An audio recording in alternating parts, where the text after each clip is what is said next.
Bat music.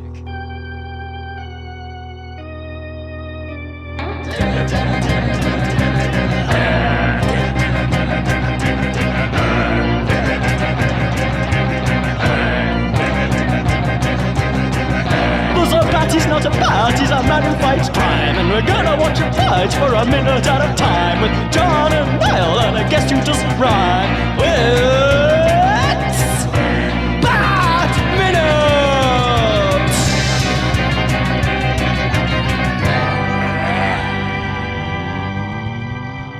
Hello, and welcome to another week of Bat Minute Returns, the podcast where we analyze, scrutinize, and haul the flailing body of Tim Burton's 1992 Batman movie, Batman Returns, out of the toxic waste that it's sunken into, 1 minute at a time. I am one of the hosts, Niall McGowan. And here to aid in the investigation, utilizing a method that causes the minimum of fuss, or probably the maximum of fuss, let's be honest, it's me. It is I, John Parker. And this week, we are joined once again by a guest. Who would have thought it? Oh my God, highly unorthodox now. We have from another DC universe, all the way from the Watchmen minute. You guys you actually managed to complete Watchmen in the extended version and everything. We have Eric Jack Nash. Hey, how you doing, guys? Hey. Glad to be here. Thanks for joining. One of those weird things where for ages I had a kind of mild bit of it was a mild form of dyslexia when looking at your name, and I thought you were Eric Jake Nash for the longest time. And then it's only this week I'm like, no, it's Jack. How am I not reading that properly? I don't know what happened. Maybe you are dyslexic. Me and John have a friend, Lisa Green Slade, I think her name is. But for years, I always thought it was Greensdale. And for some, it was only then when it came up in proper conversation, I was like, oh my God, I've been misreading her name for years. A bit like people constantly seem to call you Neil. Yeah. Oh. But anywho, we're here this week to talk about minute 112 of Batman Returns, which begins with Max Schreck daintily stepping out of a cage. And it ends a minute later with Batman preparing to make his entrance. So, Ooh. And also, don't forget, Niall, the promise of gallons of blood. Oh, I can't wait to talk about that one. The most walk-y delivery is in this minute as well. I mean, that's a high bar to set there, I think. I mean, the whole movie is just a walking masterclass. Yeah. But something in particular is like, it's as if he just fully formed into the Chris Walken we all know and love in one instant in this minute. But it was born here on this day. but at the start of the minute, we do have this weird bit of Max Schreck is stepping. He's managed to get the cage unlocked, and he's stepping out. And he's very carefully stepping. But he's very carefully stepping into what? He's basically the whole thing is Catwoman grabs and hauls him into the toxic water, but he was gonna step into that water. There's nowhere he can go. He had no plan. Yeah, it's just I guess I'll very carefully step in. You might as well just cannonball it, just jump in. No, you clearly don't understand that. If you inch yourself in, it's fine. It doesn't affect you. It's just I'm pretty sure the toxic waste will get fed up of poisoning me if it just has my shoe first. And then I'll get tired of that. Then I can jump in. Well, it confused me as well because the water is so clean, visually. Yes. I thought it was meant to be poisonous. This might seem a bit obvious and cheesy. I'd make it green or something. Yeah. Yeah, at least, if they had just tinted it somehow, whether it was in post effects or prior, with some food coloring or something. I mean, maybe a lot of food coloring, I guess, but anything, anything to show us visually what the Penguin's been saying, that this is toxic water, because it doesn't look like it is. No. Maybe the Penguin's been delusional the whole time. There is no toxic waste. I think it doesn't even look like sewer water, though. It looks way too clean even for that. It's just that's really well kept. That just looks like they filmed this in someone's pool. I'm sure that's what they did. But I'm trying to remember. We did talk about that, but it was probably 111 minutes ago. long time ago. Well, speaking of time, and and before we get away from it, getting out of the cage. So, do you guys have a take on written down how long ago it was that we first saw him in the cage? Because by my count, at least, I thought about minute 102 or before. I didn't go into detail, but around then, it's at around least. that kind of length. I think he's been there quite a while in movie terms. Yeah. There's a lot of time where Max Shrek does step out of this movie. There's a big segment in the middle. Just a non-player. Yeah. Yeah. He disappears for like a while in the center of it, and this is like, we need to have you in the sewer, but don't give him any lines. Like, just have him in the background in a cage somewhere, and we'll deal with him when we need to deal with him. Well, you could argue as well, as much as I love this movie, this is my favorite Batman, as I've said multiple times. You could say, like, it does suffer from the whole too many characters problem. There's not enough time given to everybody. Is my only criticism, really. Like, you want more Max. You want more Catwoman. She disappears for a good long while. I want more. The Penguin more of Max's hangs son. around a lot. Yeah. Oh my god. The big He's doofus. fantastic. We could have had a whole spin-off of him. That would have been great. It's gonna be like, what happened? Chip Shrek moves to Miami and decides to start a detective agency. Like, chip off the old block. Oh, Chip off the old block. That's the name. Yeah. And so he was like, well, what relevance does that name have to anything in the show? Nothing.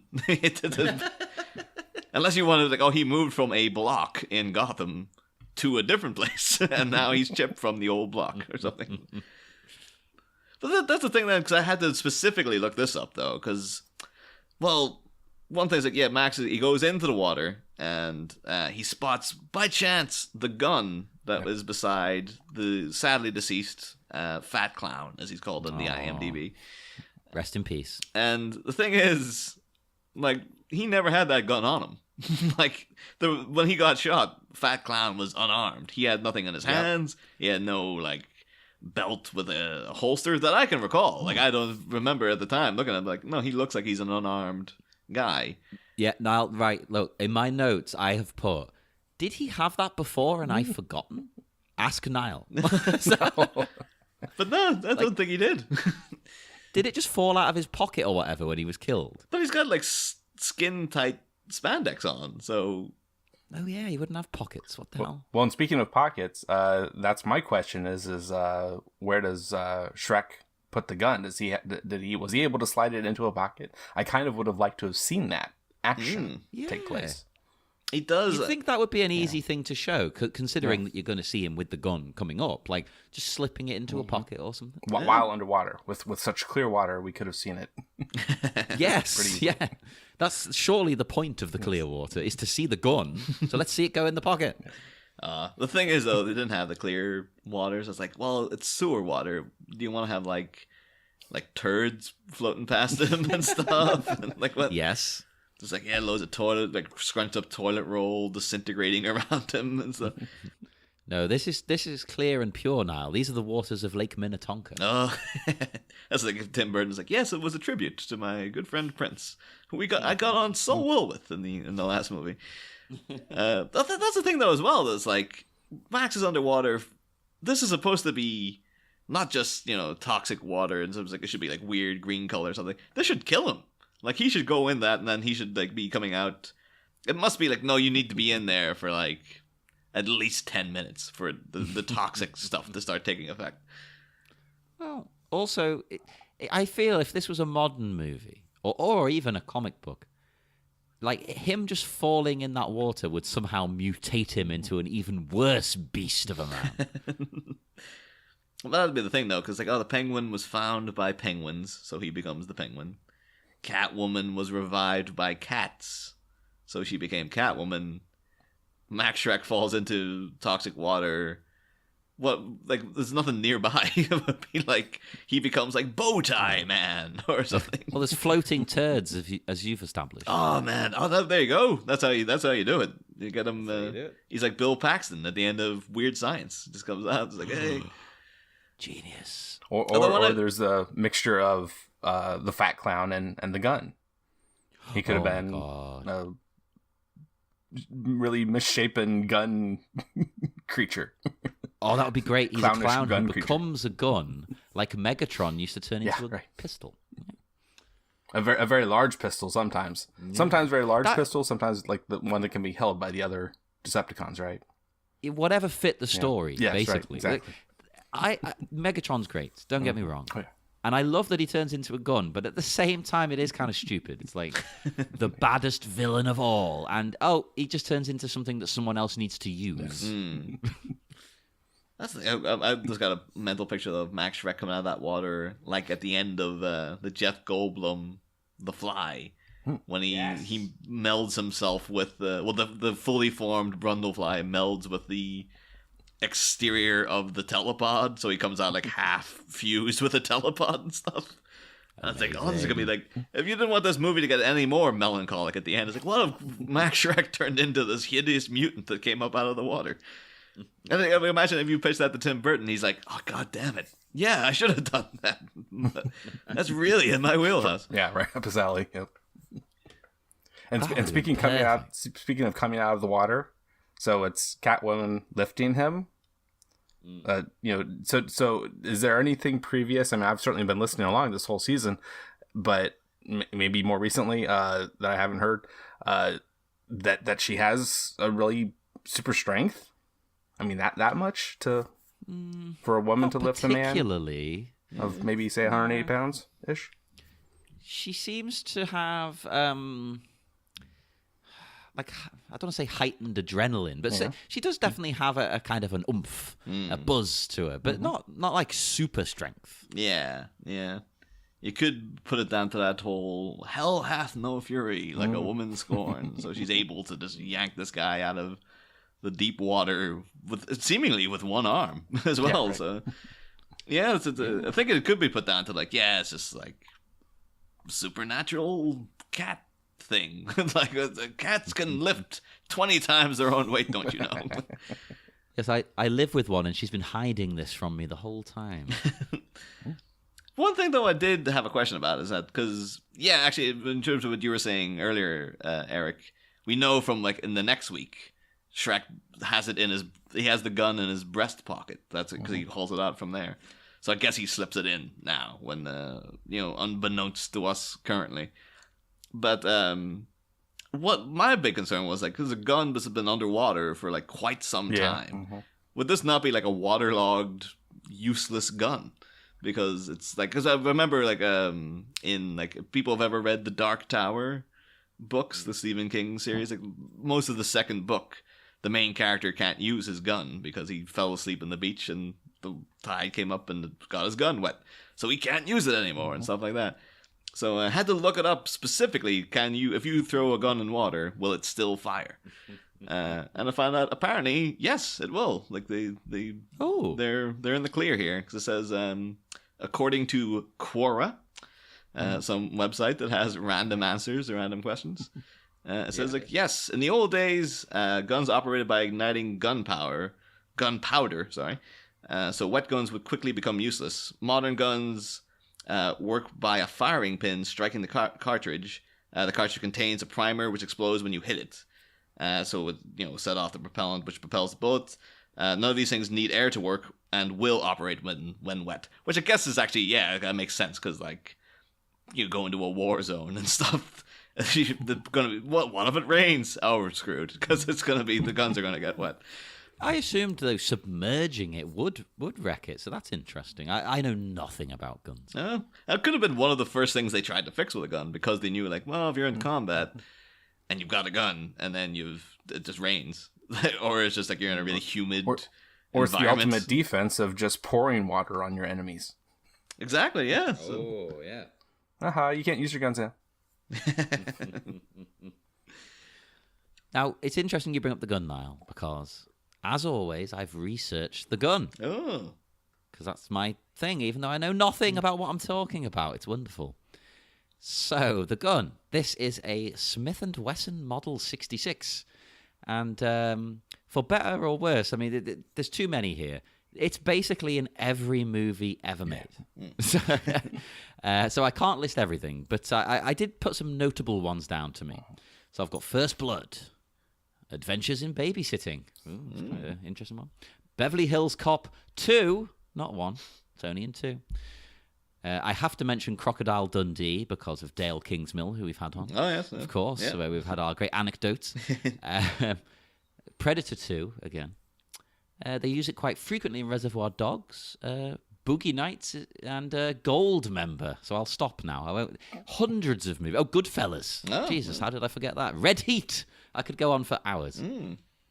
Well, this gun gets about. It does. There were no other interesting facts about it whatsoever. Tragically. But, yeah, usually there's a weird quirk to the gun, and I get to talk about that. But no, this time, I think it's such a standard gun that everyone uses. It's like, well, it's a gun. You like pull the trigger, people die. That's the fact. Yeah.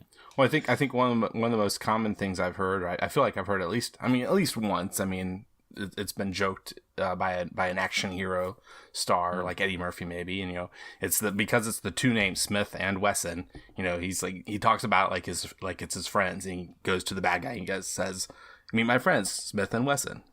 Some crazy corny joke like that. I think that would work really well if you had two of them. Yeah, right. What's the one in Thor Ragnarok? Oh, it's going to bug me because I'm not going to remember it, and then everyone at home is going to be like, "Oh, God damn it!" But it's you fool, Niall! Yeah. How dare you forget? But there was this one that Carl Urban's like, yeah, it's like these are my two friends, right. Like Kill and Maim. It's Des and Troy, because when you put them together, they destroy. I think that was the one he came out with. Oh, that is pretty good.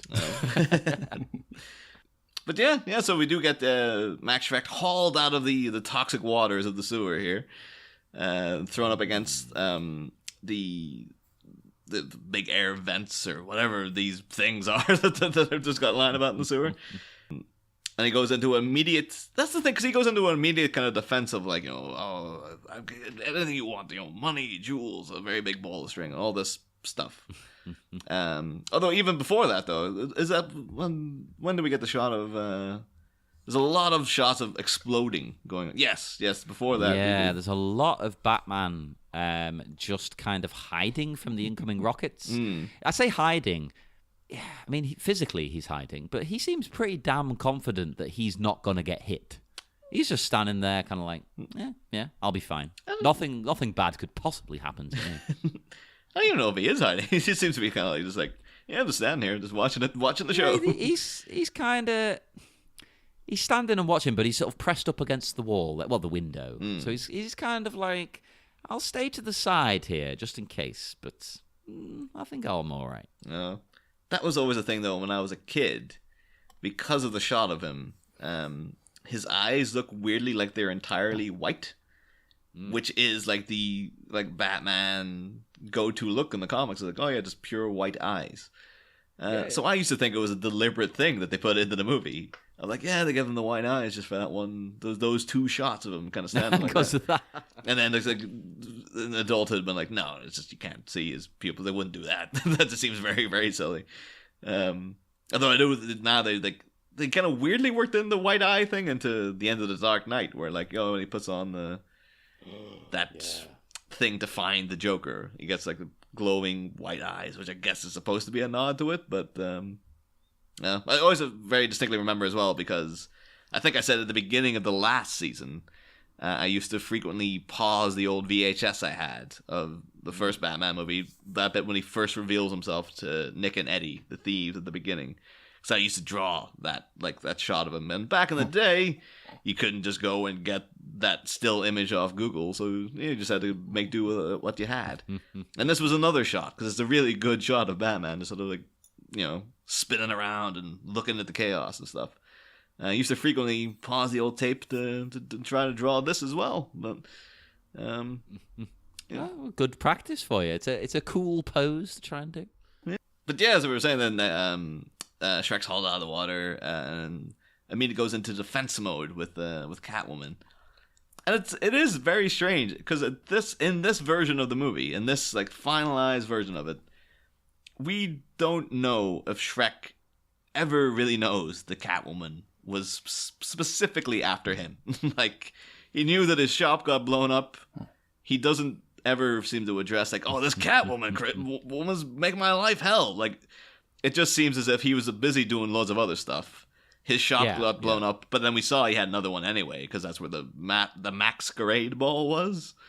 Yes. Yeah. So this is just kind of like, is he just like going into defense mode? Like, this is clearly some psycho, but I have no idea if she has any beef with me. She's just like, okay, I get it. You look a bit like a cat. I'll go for a ball of string line. Like, does he know who he's talking to? Or is this just like, this could be any one of the plethora of weirdos that have come into my life in the last couple of weeks? Yeah, I don't know if he does know, really. I mean, he's not really paid much attention to her throughout the film. She has had little impact on Max, considering that that's her goal, is to get him. Max is a very belligerent, kind of bemused presence the whole time. Like, he's always just sort of like, I'm doing my thing, and then stuff is kind of coming into his orbit, but he's just like, whatever. Like, he doesn't really... Just like, oh, penguin guy. I was like, blah, blah, blah, blah. Didn't work out. He's gone. Like, he just doesn't really consider, like, your actions have consequences, Max. But maybe that's the point. Maybe they cut anything about him.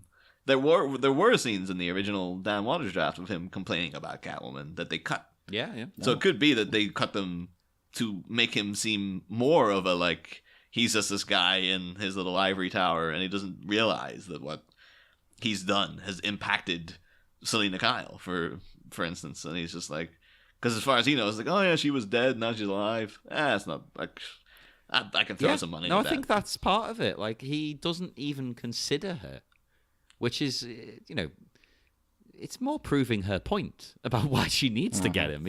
He's not even thinking about her. But yeah, so he hauls her up, or she hauls him up, and I can't even, to that point though, the fact that, like, because he throws in like little joking things like, I can get you anything you want, like money, jewels, a very big ball of string. And it's just like, oh yeah, because it's a Catwoman, and you could say that's a little nod to Catwoman lore as well, like, oh, because Catwoman traditionally is a jewel thief, so it's like, oh, money, jewels, and all this, like, so yeah, that's what Catwoman would traditionally like, but not this Catwoman. No, she wants to destroy those things, as we saw earlier. Yeah, so... Although it's funny how he decides now is a good time to do a little joke. I don't think it is. She's very intent in her face here. Well, I did wonder if that was maybe in kind of ahead of its time in a weird way, because you do see, this modern era we're currently living in, there's a lot more frequent complaints about things that women have experienced, about like these little problems that most people you didn't think about that, but apparently it's been an underlying issue for many years. And one of them is like, men apparently, according to things I've read online, it's like men never take hysterical women seriously. They always just like, oh, it's whatever. So you could say that it's down to the fact that, like, this crazy woman's threatening him, and he's just going in with like a very big ball of string, making a joke of it as a kind of comment. It's like, yeah, he doesn't take her seriously. He's happy to joke about it and stuff. Like with the Penguin, when the Penguin was threatening him, he did get serious, and he's like, oh, is it not Max? Is it Max, not Chip? He did his best, manipulating the situation, and he took it seriously enough with the Penguin to, like, okay, you have to take me instead of my son, and all this stuff. But with Catwoman, he's just like cracking jokes. Like, he's just like, oh, I'll get out. He's not taking it as seriously as he should be, because she is going to kill him. But no, that's definitely what it is, because he never once took Selena seriously. And now, even now, when she's Catwoman, I mean, he might not know, he still doesn't take her seriously. Yeah. That is a recurring theme. So I do wonder if that was, they had a thing like, the character does not take the women in his life seriously. I guess he only has one, because you would never see him interact with Selena Kyle. And as you said, he definitely doesn't he never took her seriously, even when she came back from the dead. So... Which you think would be quite a startling thing. That would have been a nice thing if they had another woman in his life, at least, to show that he is misogynist, I guess. Is what we're getting towards, I think. Yeah, so it's not just a Selena thing. It's, and the Joker, and back in your first movie, the Joker had, he was going after Vicky, but he had the his other lady that met her end. Alicia. Mm. And I definitely had that same note about the jewels back being a kind of a Easter egg callback to one of her other at least ways that she is often characterized in the comics. And then there's a point where it cuts away, and it's the the "gave at the office" line, at least that part, I think. Oh yeah. That joke. That's we're not focused on him and her actually even. It's on Batman at that point, I believe. And even if I don't have that exactly right, it's just funny that we're hearing those lines while we're looking at Batman, though. We're hearing them talk in very much the same, sound level and so forth. It's not like they're yelling and we can hear them from across the way to where Batman is. And there's actually one other instance of this that I did notice when I was actually in the theater just a week or two ago, watching each of these movies. So jealous. That came out here in the States.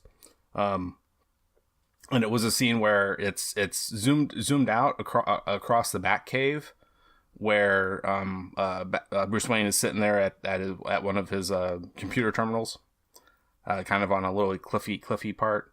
And Alfred is standing there pretty close to him, and they're talking, and they sound like they're far away. But then the camera, it cuts to a zoomed in, much closer shot, and the sound level sounds drastically different, I noticed. So it's too bad they couldn't do something similar, or have it make it so that way we're hearing, Batman maybe has some extra aural, sensory devices, and he's able to hear their conversation, because that'd be a nice thing for I think Batman, the world's greatest detective, to have some technology like that to listen in, and it would. Since it we would had make to cut perfect away. sense. Yeah. It would fit his character in these movies as well. It wouldn't be because obviously in the comics he's got a lot of gadgets and things like this that this Batman doesn't have. But that would perfectly fit in with this world. It wouldn't be weird. Yeah. I thought that just made me think of we were actually talking about it earlier this week. I don't know if you watch Game of Thrones, Eric. No, I don't. There's a bit where a character was talking to someone else on top of this giant gate, and it did a thing where he was just talking at a normal volume, and you were made to, as watching the show, you're supposed to assume everyone can hear him. Yeah, right. But fine, right? No way she would. The person at the top of the gate would be like, "Oh, I picked that up perfectly." Everyone would be like, "What? What are you saying?" What? Yeah, you guys haven't seen Shazam? That was the other point. Yeah, they actively make fun of it in Mm-hmm. Shazam with the big scene of Mark Strong delivering his big villain monologue, and then Shazam's about a mile away from him, just like, "What? What are you saying?" Oh, that is perfect. That's like a gag you'd have in I don't know, an Austin Powers movie or something. Yeah. But it's also opportunity to plug Shazam, because it's very, very good. So if people are out there who haven't seen Shazam for whatever reason, yeah, you really should, because it's you're talking to one. I wanted to see it. I wanted to see it a second time in theaters, but it's getting out of at least a couple theaters nearby that I go to. Yeah. So I might have to stray from my normal places to see it my second time in the theater if I can. I think as of recording, it's disappearing from here as well. Oh yeah, definitely is. Yeah, because you just saw it had a nice little comfortable niche, and then in the distance you could see this giant bulldozer called Avengers Endgame just coming towards it. And it's all right, well, I'm out of here. No. Which I still haven't seen as of recording, but maybe next week I will have. No, it's very, very good as well. Yeah. But Avengers Endgame is so big here that out of the two local theaters, one of the two isn't even showing when it premieres here this week, Tolkien. Oh, one of the two is showing it, but the all. other one isn't, because Avengers Endgame, I think, is taking up too many of their rooms. Yeah. Oh my god, they couldn't even dedicate one screen to other things. I mean, they have some other screens for other things, but Tolkien for its release here, wide release. I'm still in two minds about watching that because apparently the family aren't I kind of endorsing heard it. a little bit about that. But then at the same time, you could say, well, maybe that's a good thing. Mm-hmm. Sometimes, if you let the family get too involved, they sanitize. Well, that was the Green Book. That was the issue with that movie. So yeah, you get that great line though about like it does the very big ball string and like I want your blood, Max. I'm like my blood I gave at the office, which is just like the most walk-in delivery of any line that Max Schreck has, really. It's insane. It's absolutely insane. Also here, Catwoman. Well, two things I want to say. To me, this is her best look in the movie. I love the hair poking out. Oh, yeah. I think it looks absolutely fantastic. She looks stunning. But also, right, when she starts going after Max and whipping him, because she attacks him with the whip. Well, she tries to, shall we say. As she runs, like, is it just me, or does her outfit look like a completely different color? Oh. Because I looked it up and I couldn't find anything in particular, but the corset-y part is now kind of grey. Well, that's Could be because it's wet. I took it as Oh if yeah, I see that. it was like the corset, the vinyl over the corset had come off because the whole thing's in such disarray. I thought maybe she just tore it off, and this is just like the bodice. Like the underneath part. 'Cause- Okay, yeah. Because it seems that sort of in tatters. Maybe it just was like there's no point even trying to keep this. I might as well just tear off that bit. And That would make more sense to me, but there was no mention of it in any materials I have, like specifically what's going on. But it looks different, right? It definitely does. I totally see that. I had not noticed it though. No, I'd never picked up on it before until we did this. But there's a bit on second 47, Yep. where she's mid whip, where it looks really strange. it looks like it's different material altogether, really, doesn't it? It just doesn't look like. Yeah. And it's not looking like that at second 42. No, completely different again. So. It's. Tim Burton, please do better commentaries. We need to know what's going on. Well, actually, in talking about things though behind the scenes, it should be noted that as Max is attempting to run away, Selena does whip him around the neck and yanks him back. And of course, it was a great interview with Anthony DeLongis, Blade from Masters of the Universe, as we've talked about previously, who trained Michelle Pfeiffer. And apparently he gave out the very useful information. Apparently this is the first footage that they shot together. So this was done way at the start of shooting, apparently, all this stuff. Which is so weird. It's like the film's so out of order. Like, it's like, oh, it's your first scene as Catwoman. It's pretty much your last scene as well. But, Yeah, it's even worse than podcasting. What the hell? it's like, I really hope you have this character cemented in your head, Michelle, because this is supposed to be her pinnacle. But Anthony DeLongis also mentions, like, yeah, Michelle Pfeiffer did do this. Like, she successfully, like, whipped Chris Walken around, got him by the neck, and he's kind of laughing about it because he's like, oh, you can see the kind of like, on Walken's face is like a genuine thing because It was actually done. And Anthony DeLongis, that whole interview is nothing but praise for Michelle Pfeiffer, and he's even saying it's so difficult to do it because the whips are wet. And they're like, he's actually saying they're cranky like cats, like wet cats. It's like if you got a whip wet, it's not gonna behave the way it should, and all that's gonna stuff. Oh, I hadn't considered that. Yeah, it won't work the same. Yeah. So and it's like cracks in it and stuff. But the thing is, one other person who would know a lot about this old whip business is, of course, Chris Walken himself. So I don't know, I don't think we ever mentioned it before, but amongst the many things that Chris Walken did back in the day, at the age of 16, he was also a lion tamer. That's amazing. like How I've the heard that hell did I before, not yeah. find that? And you get a picture of it. It's weird. It's a picture of him at 16 with his, like, as a kind of promo thing. He's got the shirt off and he's ripped. Like, he's an impressively built guy at 16, Chris Walken. He did mention the fact that way back when he worked with a fellow called Terrell Jacobs, who was a lion tamer and would, helped run the circus and stuff that he was part of. And Wong says, like, yeah, when he was finished his act, there was one lion left, and I would go in and have this lion do tricks. It was a female lion named Sheba, and she was very sweet, like a dog, really. I'm not doing it in the walking voice, like a dog, really. Duh. I can't do that. I'm not going to. I would wave the whip, and she would run and sit up and roll over and do things. And yeah, he says, I did note then in the article at the end says, and I know you'll appreciate this, John, Walken is an animal lover and particularly fond of cats, ironically enough. Considering. Although not in this film. Yeah. Although he does have, Max Schreck has the freaking cat face, so maybe, suitably as well. But however, they do not have any children. They're talking about him and his wife. But they do have a pet cat named Bowtie. And they once had a cat named Flapjack. And their cats have been their mutual passion since they married in 1969. So that's nice. That's a nice... this could be a vision of the future for you and your partner, John, if you don't choose not to have children. But you could be like Chris and Georgianne Walken. Yeah, well, our cat is our child. Yeah. But I wonder if on set Walken was a bit like, hey...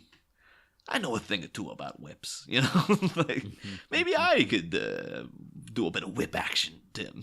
Like, I think it's not gonna work. It's not gonna work, Chris. They could have had a whip off, like a sword fight, but with whips.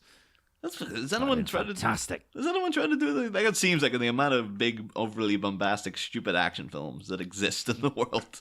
Has there ever been a whip sword fight of some sort? Oh my god, there should be. Please. You could even have like whips that have got little blades on them or shards of glass, and you're whipping at each other, slicing faces. Yeah. But yeah, that's all the notes I've got for this minute in particular. But yeah. I mean, the only other thing, Batman clearly decides to do something with his zip line. What's he going to do? Yeah. You're gonna have to tune in on Wednesday, everybody. We don't know. Oh, actually, one other note I do have is a quick one. I just noted in the Waters draft, the way he describes Shrek being pulled out of the water is Selena pulls and drags a pussycat whipped but still cool Max by his neck. I just thought that was a weird way of putting it. Like, I don't know why he didn't just flat out put pussy whipped. He was just like, no, they won't let me get away with that. But pussycat whipped is okay. Yeah, that's acceptable. Nobody will question that at all. Yeah. It's just the fact that he had to add in, it's like, it's pussycat whipped, but he's still cool. Like, it's... He's just a little pussycat whipped. He's still good. Did they know when he was writing those lines? Possibly, did they know it was going to be Christopher Walken? Because I mean that would be a big reason to cast him, because if you had something like that in there, some character leanings, that he's going to be still cool after, even though he's going through all this mess. Yeah. Nothing could stop Walken being cool. Yeah. The king. I'd be like, just imagining now, like Shelley Johnson, when like, that's Walken. He's cool. Walken's always been cool.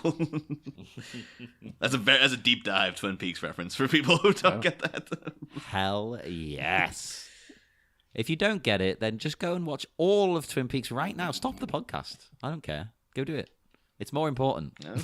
Make sure to watch that third season as one long movie, because apparently that's the way you're supposed to do it. It's supposed to be an 18-hour epic. So no breaking for toilets or going out and living your life. Oh, Jesus. That's why I've not watched Endgame yet. 3 hours. 3 hours is acceptable. 3 hours is acceptable to me as a movie that I want to see. If it's like something like I'm sort of indifferent to, and it's like 1 hour 48 minutes, get the hell out of here, I'm not doing that. But like, I struggle to go half an hour without going to the bathroom. Oh, that was a real thing. Like, yeah, I had a proper like a push piss situation going on, when I was just like going in. I was like, I don't need to go to the toilet, but I ain't getting up in the middle of this, so I'm going to try to force whatever I can out right now. I was good for the first viewing, but the second viewing, I had the urge, and so I just... it was actually towards the end. It was actually towards the end when I I decided. It's like, At least second viewing though, it's like, oh, I've seen it before. You're not missing anything then though. You're like, I can walk in and out all at once. But I had someone. I say that like I was there with them. I wasn't there with them, but if you remember now, when we were at the Force Awakens when that debuted, someone went to the bathroom, and while they were gone, Han Solo died, and then they came back, and it's like, they were probably like, "Oh, did I miss anything?" Yeah, probably the most important part of the film. it's like at the end of the movie, like, what is Han Solo just sort of disappeared out of that film? Like, what happened to him? So again, I don't think they ever mentioned the fact that at the end when the Leia's hugging Ray, but she never says we both know that Han Solo died, right? They're just gonna leave it open. No mention. So yeah, you could walk away and like, yeah, I guess the Harrison Ford, did he have to go rescue someone on a friggin' airplane at one point? What happened there? Oh, well, on that hilariously depressing note, we will head off into the dark, dark night. Eric, would you like to tell our listeners where they can find you and your wonderful work all over the interwebs? Yeah, my 2 shows, and the one is still upcoming, but Watchmen Minute, just Google that, and it's the deep dive into the 186-minute director's cut of Watchmen I did with co-host Travis Bowe. And upcoming later in the fall is Almost Famous Minute. Oh, I'm excited for that. I love Watchmen. Give out the Twitter handle for that of @AlmostFamousMen. I am looking forward to that because that actually Almost Famous is like one of my top 3 favorite films of all time. So great. It's one of those ones I was waiting. I don't know enough about music, so I would never have approached it myself. But I was always kind of in the Minute Makers Society going like, so someone's doing Almost Famous soon, right? It's like Heidi Bennett, you know music. You should be doing this, right? No, I'm doing Cabin in the Woods. Like, oh, what the hell with Cabin in the Woods? Go do this. Oh, see, I've only seen the movie once, but I did love it. So it's an excuse to revisit it. I'm not going to lie. I'm not going to watch along with the show. I'll watch it and then start the show. So I can't watch a minute at a time. No. Except when I have to for this. I mean, like I've learned the hard way when I was watching along with Titanic Minute and they had it on Netflix, and then mid podcast they just took Titanic off Netflix. Yep. You're like, what the hell? God damn it. That's why Niall, you should have come to me. Torrent. No, I mean a legal Blu-ray purchase. Yeah. So yes, we will also depart. We're all going to go. We're going to chill out. We're going to go for some drinks because we're going to give Eric the sofa. That's fine. You can't have my bed. Nobody would want that. It smells terrible. And join us again on Wednesday. If you want to chat to us in the meantime, we're on Facebook at the Bat Minute Listeners Cave. And we're on Twitter at Bat Minute. And give us a review on iTunes, you scum. If you don't, then you're not really a fan, clearly. Come on. Do it. I'll just keep saying doing it until you do. So keep that in your mind. Keep repeating it that John is there telling you. And then join us again on Wednesday. See you then. Rorschach's Journal, October 12th, 1985. Been invited on to read Bat Minute outro. Read outro once. Went. Next time. Animal-based animosity comes to the boil. But this catastrophic confrontation is about to be foiled. A bat blow of justice mangles Max's mush, demolishing his defense. But which meowing mistress of malevolence will be on the fence on how to finally finish events? Questionable alliteration. Everybody laugh. Roll on snare drum. Curtains.